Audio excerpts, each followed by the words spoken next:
1960s excellent photo with the beautiful curtains, the TV with the elegant legs, the fire bucket with the logs in, and the clock on the mantelpiece.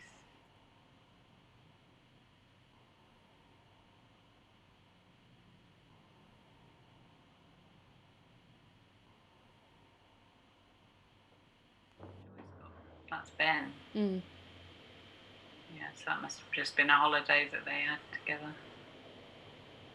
Same windbreak though on the. Yeah.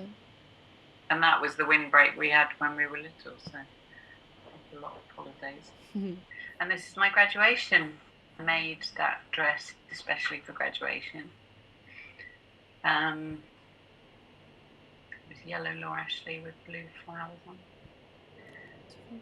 And the belt, you can see I've got a blue belt.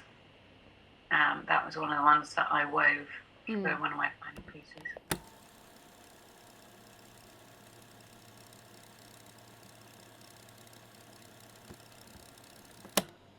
You talked so nice and clearly, and it was just like having you in the room with us. And it brings you that much closer.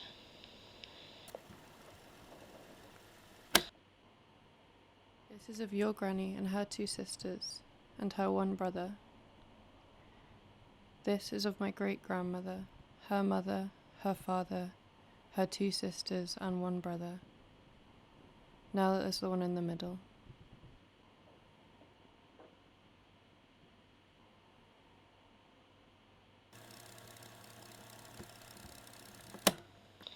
Now, what else can I tell you? Every thought, apart from when you're doing your things for church or you're doing your household chores, all you do is tick school and collect for school and cut out and make for school. Is this your papa? Yeah, that's Papa. And that was on his 90th birthday. Okay. Yeah. I think he died that year. We had his 90th party, but I don't think he survived to the next one. So that's on her honeymoon as well. And that next one where she's knitting on her honeymoon.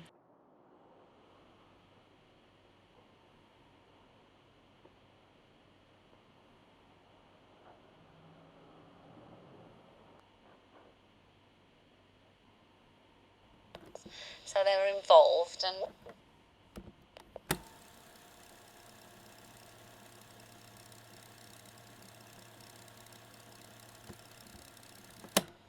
Auntie Eileen was always the beautiful blonde, and Granny always felt like she was the not so beautiful brunette. She'd just been on a search in the photos in the loft, as she had a sudden memory of a picture with her granny in bed at her mum's house when she'd had a stroke. She had hoped that the quilt had been in the photo, but sadly it wasn't. I can hear her voice sometimes. Just laughing. She had quite a loud laugh, didn't she? it was lovely. Papa and Granny were smashing. You know, a bit full up. Granny kept moaning and groaning she didn't want to be 80, and we kept calling her the old lady and toasting her in the lemonade.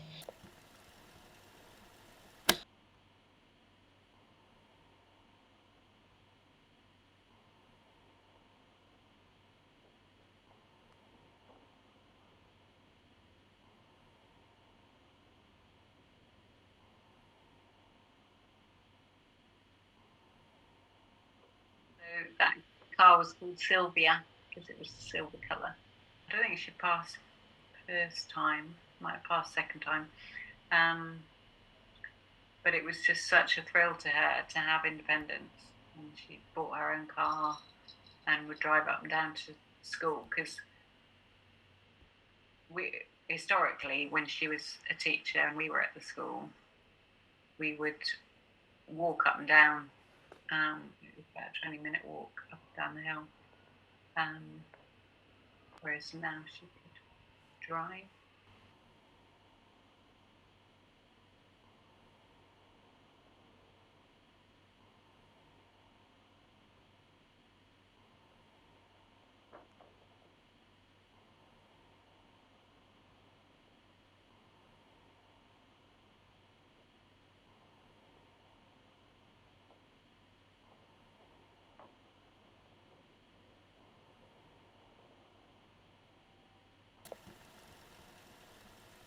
When Pat called on Granny Dryme with the letters, she said, "Have a look in my attic, Pat." So Pat did.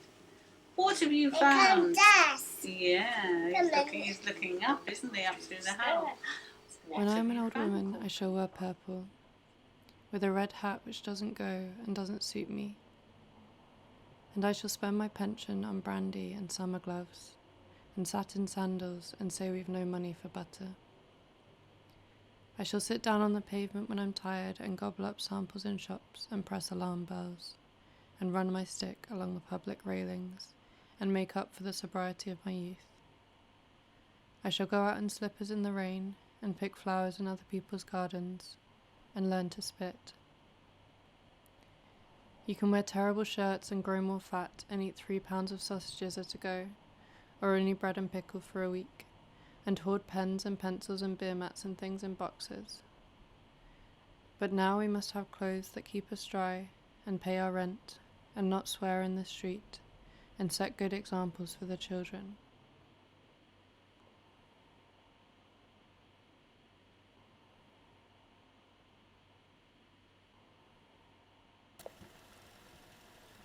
That might have been 89. Hmm. Well, no, because my granny looks like she's not in a wheelchair, is she? So No, she looks quite well. yeah, so no, it would have been before that, maybe 87. And we spoiled Granny all we could. Papa was his usual self, you know, a bit tearful and smashing grace, toasting absent friends, and we all wish you'd have been there.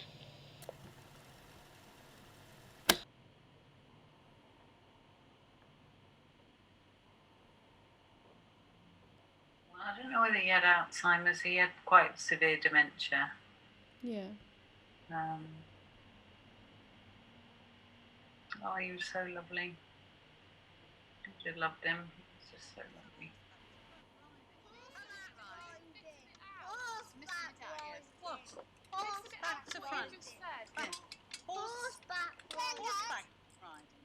That particular visit to London, we decided that we wanted these denim swingy jackets.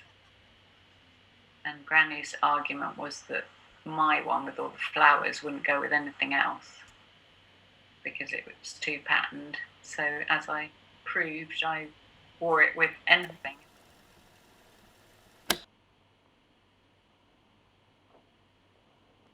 That was in 86. So that was my first visit home after 2 years. And I think I sent you a photo recently of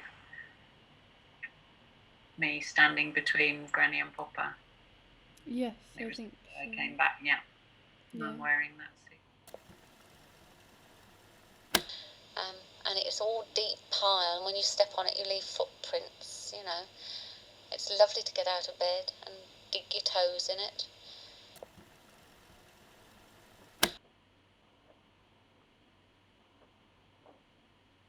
So what year did they get married? 57. Granny was 22. I feel like she looks older than me though. I don't think I look that grown up.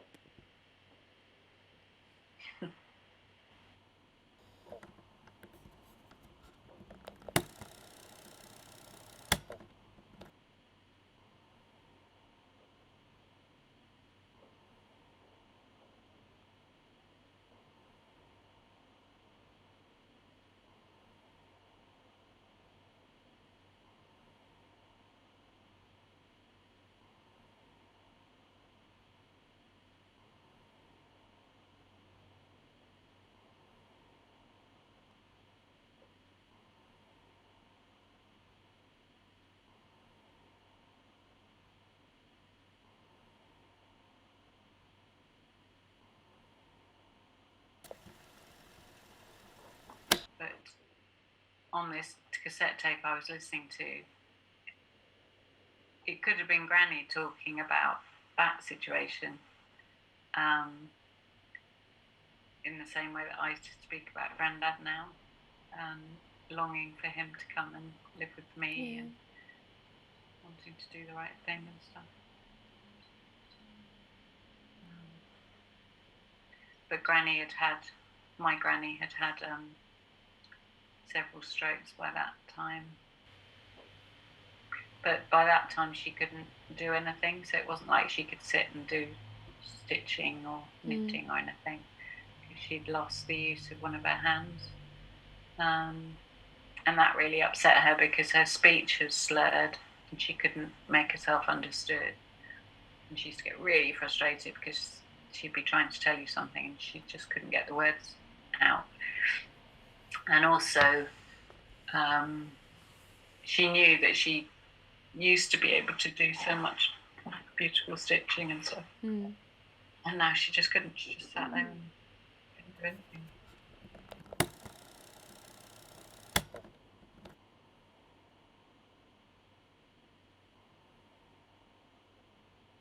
My granny used to get so frustrated that she'd be taken to this day centre, treated like she's stupid. And in order to exercise her hands, they would give her one of these sewing cards to do. And it was like a card with a picture on it, with holes punched in it, with a shoelace. And she would have to push the shoelace down and up and down and up. And it was to exercise her poorly hand. But she'd chuck it on the floor. She would just refuse to do it. And one time she was able to turn up the hem of the dress that she was wearing and point at the stitches in the hem as if to say, this is what I am capable of. You're talking to somebody who's made clothes and done beautiful stitching and dressmaking, and you're asking me to do this thing. So that was really, really hard.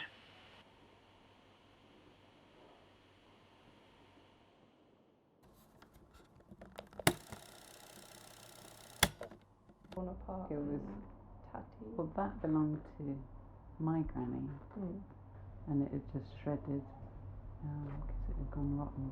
But you used to put your arm inside the quilt because that was you didn't have a comfort blanket or anything like that. So that was just one of the things you did, was you put your arm inside it, and that's why it got more and more shredded because you slept with your arm inside it.